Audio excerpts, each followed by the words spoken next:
You ready to explore? I'm ready to review. Let's go! This is the review for the board game Lost Ruins of Arnak, the good and bad about it. By the end of this review, you will know if this game is for you. We have 6 burning questions that we will answer in this video, but before we do that, Giannis, what is this game all about? Lost Ruins of Arnak is a deck building game where you're sending out your explorers into the, Lost Ruins of Arnak to discover ancient artifacts, to explore and try to figure out what happened all that long time ago. Plus, you fight monsters as well. So at the end of the game, who has the most victory points wins, and you get victory points for cards, you get victory points for research, and you also get victory points for fighting monsters. So in your turn, you can do one main action and how many bonus actions you want. Main actions usually are placing your workers somewhere, defeating a monster, doing some research, or buying a card. Bonus actions are wherever there is a lightning sign on any of your cards or any of your assistants and stuff like that. Main action also could be passing, and when all players have passed, that's the end of the round. The game lasts 5 rounds. At the end of the 5th round, At the end of the 5th round,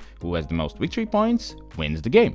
During each of those rounds, you will collect resources that you will spend on getting more cards, going to new dig sites, and paying for the research. And all of that brings in victory points. Just balancing out which to do when is going to give you victory. So let's move on to the questions. And the first question is... Who would you buy it for? 3, 2, 1, boom. I have a Scythe fan.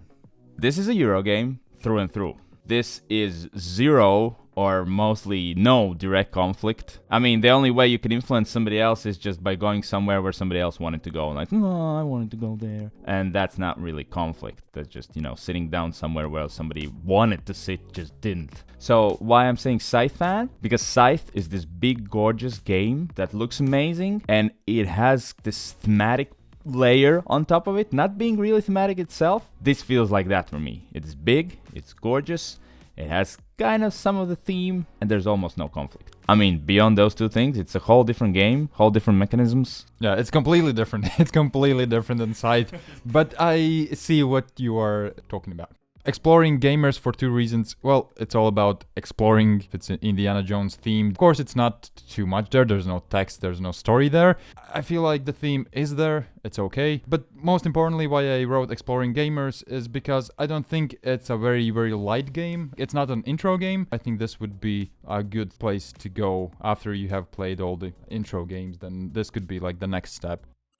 What is the best player count? You ready? Yeah. 3, 2, 1.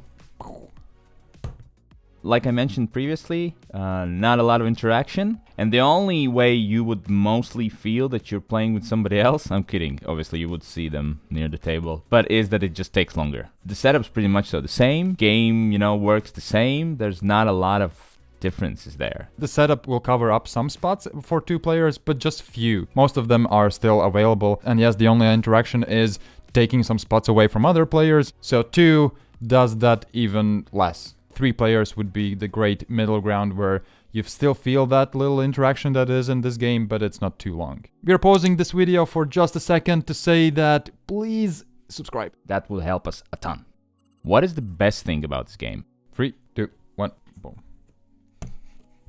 Is that soup or porridge? Whatever you like best. I like soup best. Then it's a soup. The best thing about this game is the mixture between these 3 things, which is quality. It looks amazing, all the pieces, especially those small tokens, those like red ones and blue ones. Artwork as well, amazing. It really feels good. The only bad thing I could say about the quality is these player aids. First time I saw them, I just thought that they are for like commercial use.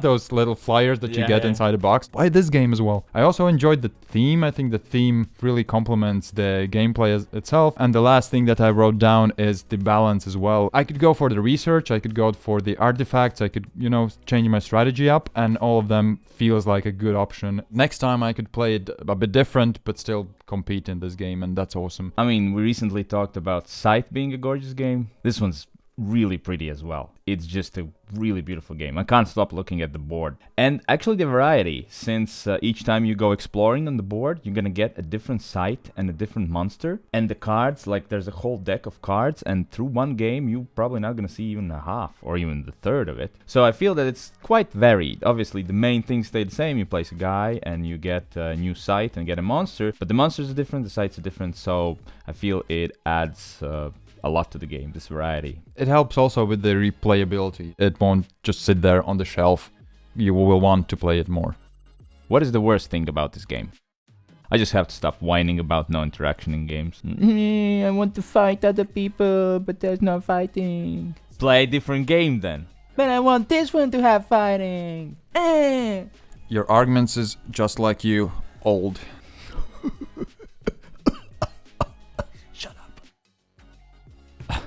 I wrote it down.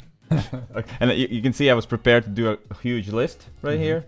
I just got one. You couldn't figure anything out?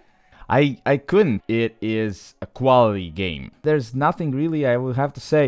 It doesn't feel like this has been playtested enough. It has. So the only thing I came up with is table space. I was surprised how much space it takes up. Sure, I was prepared for this board, but when I opened it's like, another board? Really, you don't need it, obviously. It's just like to hold in place all your things, but well, if it's there, I want to use it, and then the board gets longer, and each player has a board, so it does take a lot of space. That's not necessarily a negative thing, but it is for me, I guess. Small table. Nowhere to put it. The interaction, we talked about it. There's not a lot of interaction, so I'm not gonna talk more about it. But the other thing is surprises. This game is very, very solid. Everything is great about it. But when I played it, I wasn't surprised by anything in this game. Just felt like, oh, this is solid. This is really good. Really good. There's no reason why it stands out from any other games that I know. And that's the thing. Lost Ruins of Arnak is a beautiful game. It's a solid game. And why is it special?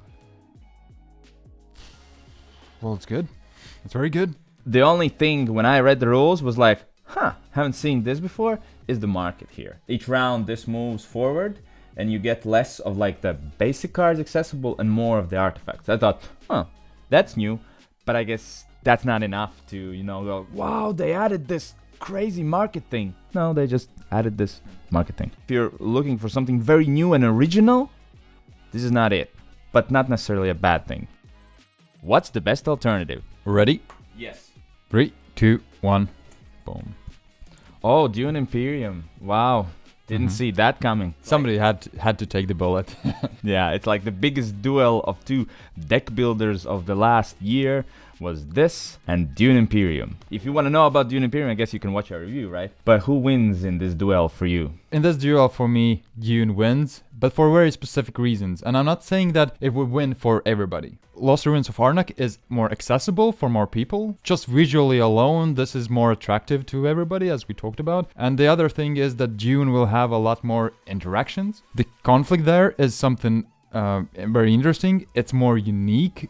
So that's the reason why I would go for Dune for myself. Hits the right spots for me. This is for more mainstream gaming. Definitely agree. That's a very good word. It's like mainstream gamers, if there is such a thing. Because Dune is also much more unpredictable. Like the intrigue cards, I mean, they're like all over the place. Here, there's not going to be a lot of, like you said, you know this game pretty well. Like you said, surprises. Somebody's not going to play a card that suddenly, kills one of your explorers and then you just left with one or, burns your research. No, it's going to move steadily forward. You're going to get more cards. You're going to explore more places, get more resources. It's not going to be something that's, swings the whole thing around. I think there's a ton of people who really need and want that. I don't want this random thing that messes up all my turn, that somebody plays a card that everyone suddenly has to discard 2 cards. In Dune, there are such cards. For me, Concordia. When everyone said these are the big 2 deck builders, but here's my disappointment, was that I didn't feel like it's a deck builder. And since here all the cards you place underneath your deck, it just feels I'm getting the same cards back and back every turn, just, with a little bit of delay. Sure, that's what deck building is. But I just didn't feel like that. And that's why I brought back Concordia. Because in Concordia, it's not a deck builder, definitely. You have a hand of cards, and you play all those cards. And once you've played your last one, you're going to get all of them back and play them all again. And it kind of felt for me here as well. I was just going to play all my cards and then I'm gonna get them back. Because you don't get to buy a lot of cards on your turn. Maybe one, and there'll be some turns when you don't buy any. You're just gonna focus on other things. So there's not a ton of deck building going on. So I felt Concordia felt similar. Final rating. Boom. Really good point, 9. Yeah, it's like really almost fantastic, but yes, this much short. you're right on the spot. It's almost fantastic, so close. Something a bit extra here, and it's for sure a fantastic game for me. But that said, it's still really good game. I really liked it. After playing it, I thought I want to go again. For me, it's really good. I liked it. I liked it a lot, actually. I keep looking at it now, and I'm thinking, I really want to play it. But it's not something I'll probably have in my collection. Because if I want to play a heavy gamerish deck builder, Dune is going to be it. This is just nice. This is just nice, but I won't need to have it for me. Well, you don't really need to have any games, right? That's a separate topic. That's exactly why I have it in the really good, not fantastic. I feel like the fantastic games should stand out. This one really doesn't, but it doesn't take away anything from this game. It's really good. So you should try it out. Give it a go, and I think you actually might like it more than we do. So that's it with our... last sentence, and I still can't do it. That's it with our review. Be sure to like, share this video, and also subscribe if you like the way we review our games. That will help us a lot, and see you next time. Bye!